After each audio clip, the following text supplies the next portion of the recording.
fuck? All in Sports Network. We love sports. It is Thursday, February 28th, right here on your daily fix for all things Texas Longhorns, brought to you by Rogue Sports Network. I'm Tanner Carlson. That is Jake Jimerson. This is All in Horns, and we release these episodes 5 days a week, Tuesday through Saturday, dropping at noon. So please give us a like, give us a share, give us a subscribe. And as we are recording this episode, the Texas Longhorn game has just tipped off. And so by the time this episode is over, I highly doubt that the game will be over. But we will try to give you as many updates as we move forward into the week as we possibly can and give us your takes. However, this game is between two teams as the last four teams in the tournament right now. So loser probably being kicked out of the last four in. Winner maybe solidifying themselves a little bit more of a higher percentage of making the tournament than the loser is. And so postseason tournament lives are on the line tonight. Texas at Arkansas, and Arkansas has an early lead so far. 6-5, or I believe it was now 8-7, 8-7 right now. Yeah. So, but anyway, Jake, first takeaways from the game initially is that middle court, incredible for Arkansas. Very sweet. I like the old school look. You mentioned that to me before we came on air. Yeah, no, that is a one of the more elite looking logos in the middle of the court I've seen in the SEC. Like the big logos. Give me the bigger the better. When it like Kansas Jayhawks, they have great middle court. That Jaybird or Jayhawk almost takes up the entire middle court from 3-point line to 3-point line. So yeah, give me all the big logos at middle court as you possibly can. I kind of like the tongue hanging out. He's got like the Jordan look going with the it's cool. And then coming out of his tongue, yeah, it's pretty sweet looking.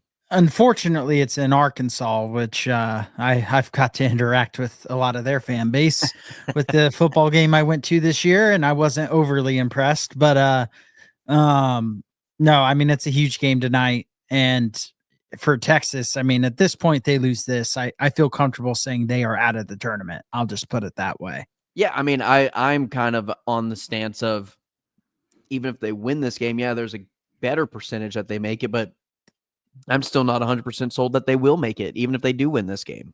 No, not even close. I mean, they're going to have to essentially win out from here, or at least maybe not win out. They can only lose one more game, and even then, you're putting it in the committee's hand. The only way they, to me, can be 100% in the tournament is if they win out this regular season, where it won't matter what happens in the SEC tournament. I think if they lose one and then lost first round the SEC tournament, you're giving the committee a tough decision to make. And that's not somewhere Texas basketball should ever be. Even though I've said this, you shouldn't have the expectation that this program will make the Final Four every season or anything like that. They've never been that level of basketball program consistently. But to me, making the tournament is that you should never miss the tournament at Texas. You should especially never miss the tournament. I don't care about injury issues or anything like that when you have a Trey Johnson on your roster, because you only have him for 1 year, and to not even make the tournament would be criminal by Rodney Terry. In this, third, you want to call it third season coaching? He was interim Jake, he was interim for almost an entire season. He was interim before conference started. Right. It wasn't even conference season before he took over for Coach Beard. And so, yeah, I mean, it's his third year. I don't care really what anybody says. And so, but yeah, Jake, that's pretty much our basketball talk for this episode, as much as we can possibly give you on the Texas Arkansas game. But yeah, let's go ahead and move on to Quinn Ewers at the Combine. He will be throwing this week for the NFL Combine. He played 12 weeks with a torn oblique and suffered in week 2, Jake, at Michigan, not week 3 at versus UTSA like we maybe thought he had. And it was originally listed as a strained oblique, not a completely torn oblique. So the injury a little bit more serious than what we initially thought. And then also it lasted longer than we initially thought. Yeah, because it was more than we initially thought. And, we kind of had a feeling it was bothering him for most of the season to a point, and he was playing through it.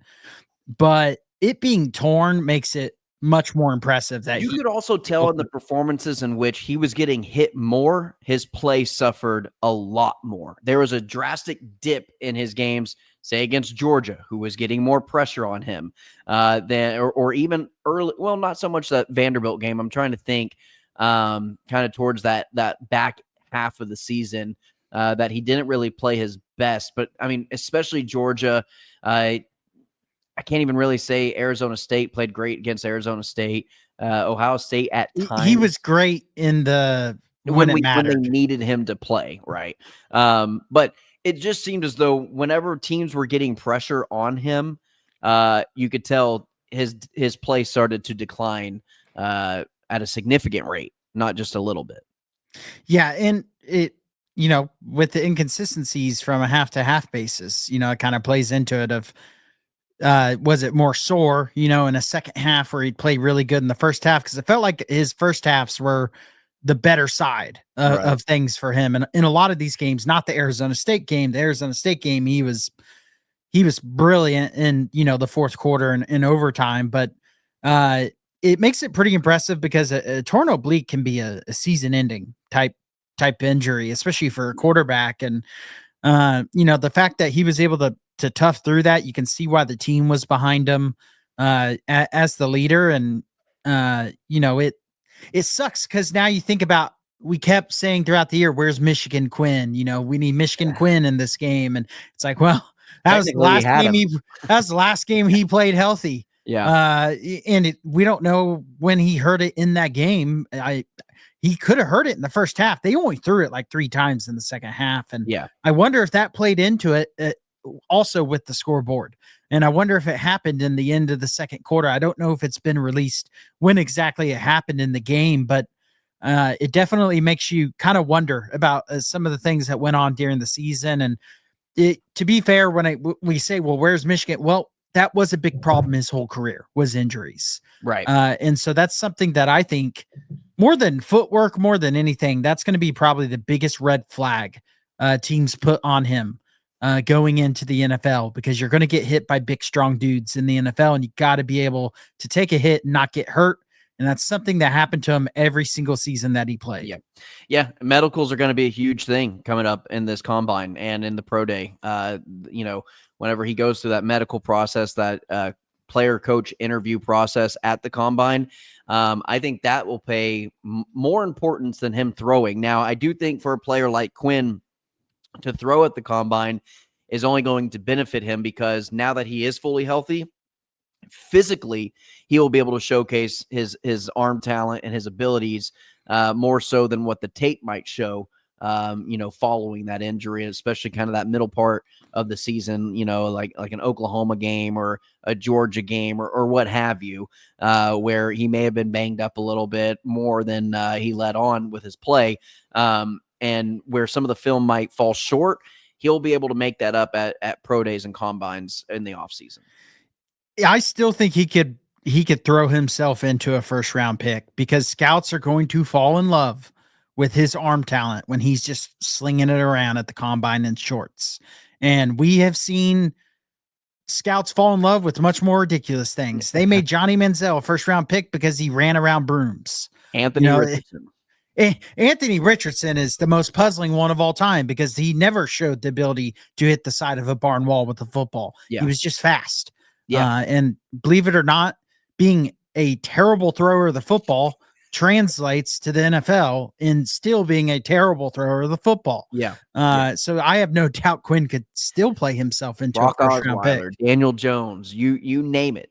Paxton Lynch. A couple of pretty throws in a combine in a gym wearing underwear will make some of these scouts go absolutely nuts. And when you combine that with he's been a winner everywhere. He's every stop he's played football, he's been a winner. Right. And that does matter to scouts. And so that combined with how he's going to look, and they go, well, now he's fully healthy, we can help, continue to transform his body to where he's hopefully able to absorb a few more shots.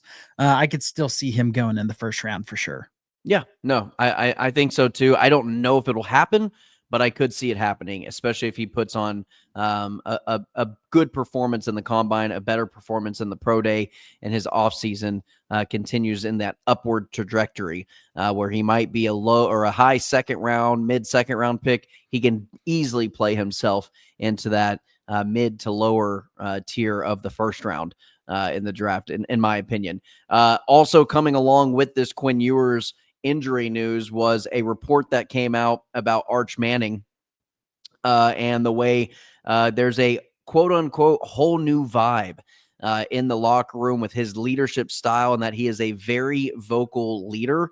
And I mean, I think that kind of showed on the sideline. It kind of shows in his play that has a different swagger about him than Quinn Ewers does, than even a Sam Ehlinger does. He's got a completely different swagger than either one of his uncles did. And so, yeah, I think that he is a guy that players are going to absolutely love to play for within that locker room. And by all accounts, I'm not surprised that this report came out that there's kind of a different vibe in the locker room with him kind of at the helm already.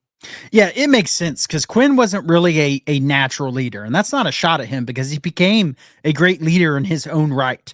And I think that helped Arch too. See Quinn's development as a leader. I think his development as a leader was even better than his development as a quarterback, which was really good. As much as we talked about deficiencies he had, he still got better every single season, very noticeably. But being a leader was one of the top traits that he had to develop because he was not vocal at all. No. Coming out of high school and early on at Texas, didn't really know how to lead other than trying to lead by example, but you have to have a certain vocal component to do that. And he was, without a doubt, the leader of the team last year, was much more vocal last year. But it doesn't surprise me to see these reports because Arch has a different level of kind of swagger to him, like you said, and just a natural ability to lead. That's not a shot at Quinn. I don't want that to come off as a shot at Quinn because I think he was a fantastic leader his last 2 seasons and especially this last year. There's a reason players were wearing his shirt around and completely in support of him as QB1.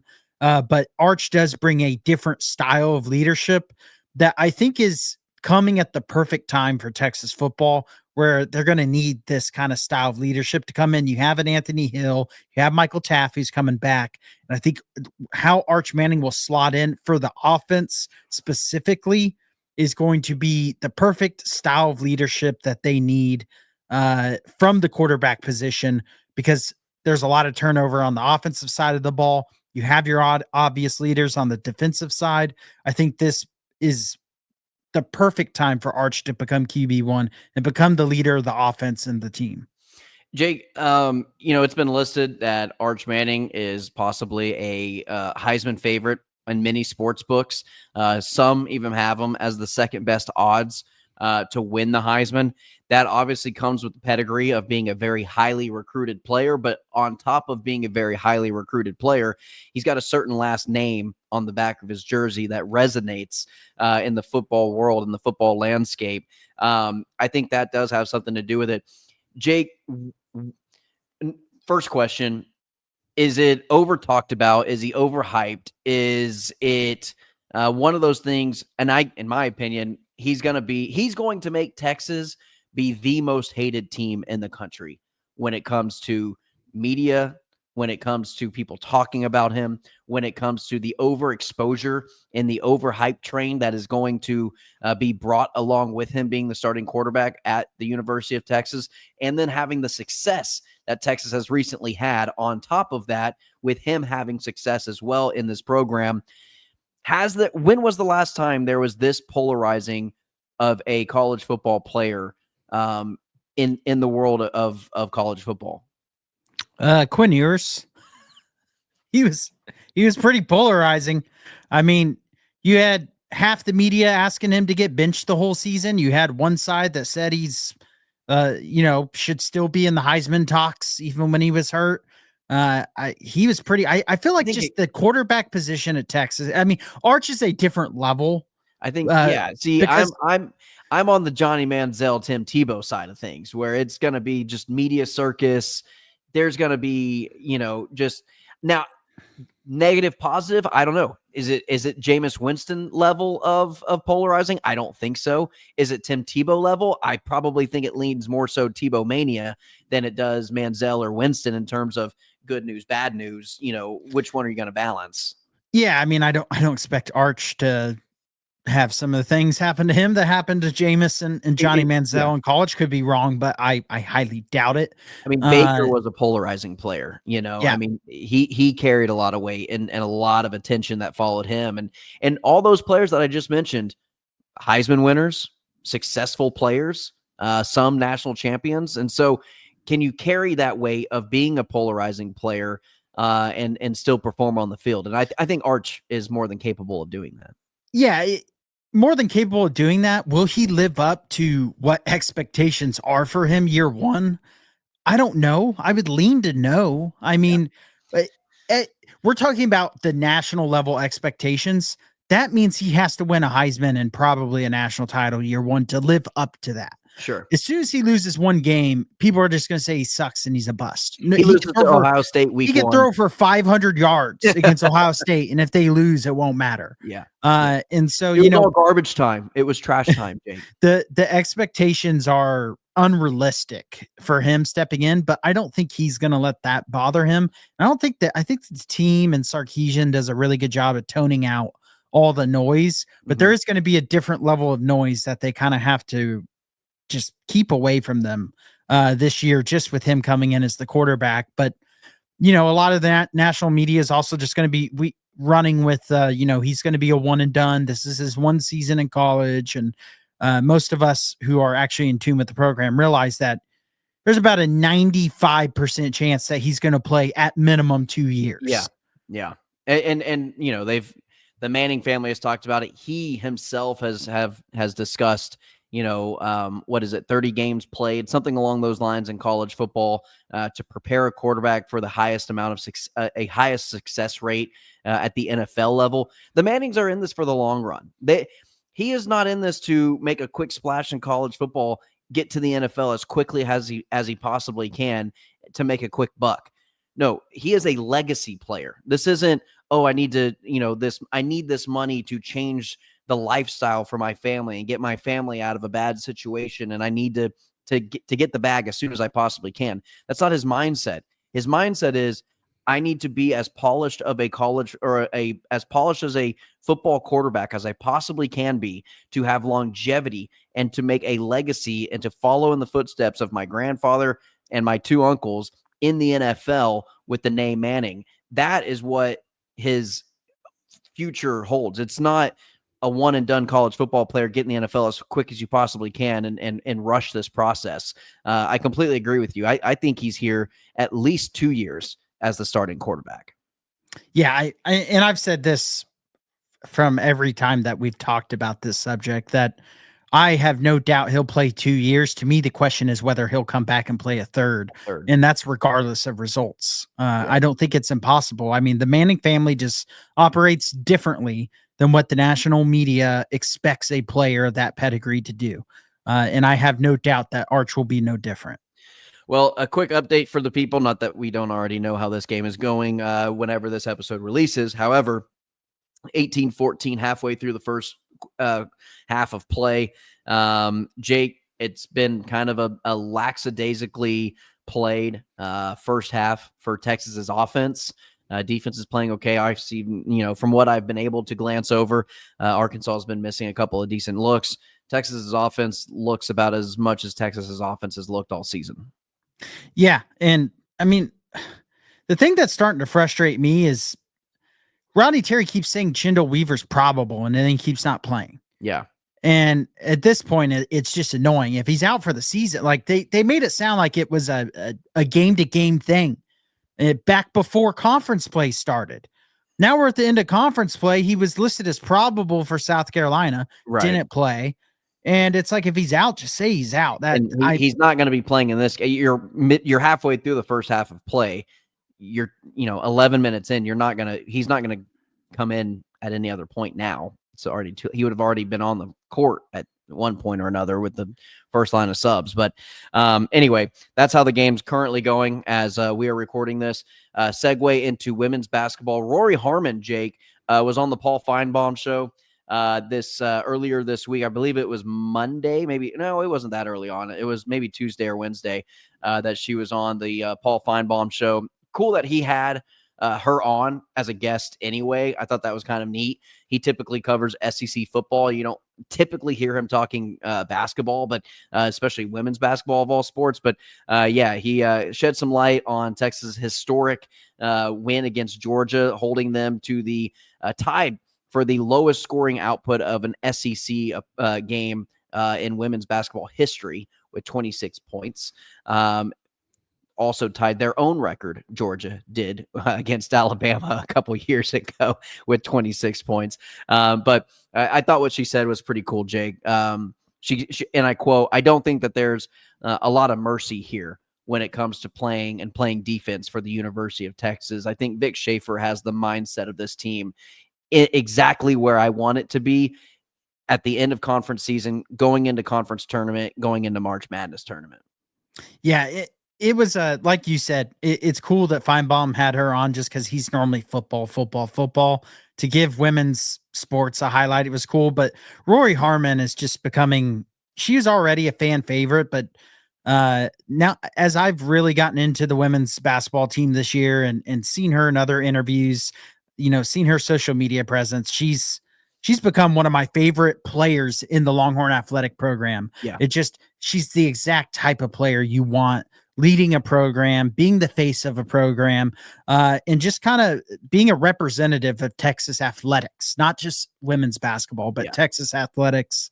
And it just continues to make me more and more excited to see what this team can do. Because when you have that type of leadership on top of her being the great player that she is, it just shows why this team is capable of winning a national championship. Yeah. And I completely agree. One thing that he asked her was, where does that mindset defensively come from? And in a day and age where basketball, everybody talks about the offensive highlights and things like that, she said, it comes from the Harmon name. My dad and his brothers, all my uncles, they played basketball, and they were, growing up and watching them play at the park and watching them play in our driveway. It was a physical battle between like watching my dad and my uncles play. And I grew up watching that style of defense and how hard they played and how much they cared about stopping one another whenever they played against one another. And then also, whenever they were just growing up and playing and watching some of their tape whenever she was growing up and just kind of being coached by her dad and things like that. She said, it's just kind of in my DNA that, the defense side of the ball is more important than the offensive side of the ball. And I just love that as a leader and a senior on this team, a number one team in the country, of trying to make a national championship run. That's the perfect answer. And it shows in not only her individual defense, but the team defense they play, that her attitude, we talk about that leadership, but it rings throughout the team. Right. When they're playing great team defense, it's some of the best defense you'll see at that level. I think of the South Carolina first half. As a game that showcased that, against top level competition, they were just locked down for an entire half, and we're still really good in the second half as well. And it's that dog mentality, not only on defense, but on the boards. And that is exactly what the style and the identity of this women's basketball team is. They're going to get after you on the defensive end. They're going to dominate the boards, and they're going to dominate points in the paint. And when they do that, they typically win. The only games where their offense looks shaky is when they settle for too many jump shots. Yeah. And typically that's not happening against the better competition. And they do have a game tonight, later on tonight. I'm not sure when that tips off, Jake. If I don't know if you can find that quicker than I can, but they do tip off tonight at Mississippi State. And so tune in, watch the game if you possibly can. And, please support this women's basketball team, because if anybody deserves full support of the Texas Longhorn faithful right now, it's the women's basketball program. Yeah, the Moody should be packed for every game, and especially, in women's basketball, reminder for everyone, they're going to host the first two rounds of the tournament. And so, if you're local and you're able to go, that's certainly something that should be high on the list of things to do, because the Moody should be rocking to help them get to the Sweet 16. There's no reason for that building not to be sold out every game. The environments have been great for their games, especially as of late. But just need to, close out the season strong. Yep. All right. And Jake, one last thing. I was actually going to interrupt in real quick because this will be old news by the time we record the next episode. Okay. Christel Conte is having a little bit of a town hall this evening. And they kind of talked about, various things. Inside Texas is doing really good reporting on this on Twitter. If you want to go see kind of his full comments, and we may comment some more on this, but he was asked about the men's basketball program. So I just wanted to bring this up real quick. And he gave kind of a vague answer. I'll put it this way. He did not say that Rodney Terry's back next season. That was not his verbiage. He said, and I'll get the exact quote, "The direction of basketball, it ebbs and flows. 2 years ago, we were in the Elite Eight. Last year in the round of 32. Not having the year we all expect. I understand that. Some of the programs are at the top of the heap, and they're working their way through it. That's the reality of the sport. I get it. And at the end of the day, as we look at every one of our programs, I have those discussions at the end of the year." So nothing's going to happen now. It'll happen. Which I never expected. I wanted him fired on the court at halftime against South Carolina, but that's my fan point of view. If you and I were, the athletic director of the University of Texas, he wouldn't have made it off the court at South Carolina. But we would have also been fired years ago for doing or saying something stupid or doing something stupid like firing a coach on the court at halftime. Correct, 100%. So that's why he's the man that gets paid. And one funny quote, real quick. Someone asked him about SMU. He said, "I ain't going to SMU. Who's going to ride a pony? That's ridiculous." That's ridiculous. I love it. That's ridiculous. I absolutely love that. All right, Jake. In other news, before we go off, Jake and I, as everybody knows who has been listening to this podcast, has picked up some tidbits and hints that we may or may not be big Star Wars fans. Big news at the end of 2025, the president, Kathleen Kennedy, will be retiring from Lucasfilm. And so there will be a new president, hopefully to rebrand and bring some type of homage of the image of Star Wars and Indiana Jones. A lot of people hated the new Indiana Jones movie that came out since she's taken over. She will be gone in 2025, and hopefully we can kind of get a new face and a facelift and some optimism, a new hope, if you will. Oh, damn, I'm sorry if I took that from you. I was excited to say I'm sorry. A new hope, if you will, for Star Wars and all of Lucasfilm coming forward, and maybe some new video games, maybe some things that Lucasfilm has been involved in and has just been sorely lacking since she's been at the helm. Yeah, which would be good projects. That they just in general. Yeah. They've lacked in. Not everything has been terrible, but just the general direction. It really has no direction. And it just shows in small things like music for trailers and/or season 2. That actual trailer part looked really good as far as all the show stuff. If you watch it on mute. Yeah, if you watch it on mute, it's great. The song selection, I played it for my wife, who's not even a Star Wars fan. She's like, "Why would someone choose this for a Star Wars show?" Because it doesn't sound like Star Wars. and that's my wife, who does not give a damn about Star Wars. Unfortunately, I've tried. Yeah, I made her watch every movie, and not made her, but had her watch every movie with aggressively me, suggested. I'm not trying to get in trouble here. And she makes me do a lot more things, but no, but yeah. When her last day is official, I will be on this podcast, cigar in mouth. Yeah. And celebrating. We'll be smoking on that Kathleen Kennedy gone pack. Yeah. Yeah. The only two names that I've heard that have popped up is Kevin Feige, and who directed the Guardians of the Galaxy trilogy. He's been kind of really more so involved in the works of what didn't he? Oh yeah. Oh, I thought you paused. No, your face went still. No, your face went like still. I thought I froze. No. I thought you had something. I'm pretty sure he did like the entire phase. Like he was the one overseeing the whole phase of Marvel. Going into Infinity Wars. Yeah. Going into it and that first like 2 or 3 phases of the end game. Marvel. Yes, Infinity War and Endgame. He was kind of the MCU. I guess what president? I don't know really what his title was. But creative director, whatever you want to call it. But now they are kind of maybe looking at him to direct or to take over Lucasfilm as president, and then also Dave Filoni has been thrown out there. Jake and I, big Dave Filoni fans, curious. He might get chewed up and spit back out. I'm not sure if I don't know. That'll be interesting. But I think Kevin Feige, I think I'd be okay with that. I mean, at this point, anything is better than current. I would like Jon Favreau, but I don't think Favreau's interested in the position. No, well, maybe with Kathleen Kennedy, he might be. Yeah, that would be interesting. Just because I know a lot of his issues have been related to her. With her, yeah. Which anyway, can't blame him. That's going to do it. We've had a lot of issues with her. That is going to do it for tonight's episode. Again, these episodes drop Tuesday through Saturday at noon, 5 days a week for your daily fix of all things Texas Longhorns. That's Jake Jimerson. I'm Tanner Carlson. And as always, ladies and gentlemen, hook 'em. All in Sports Network. We love sports.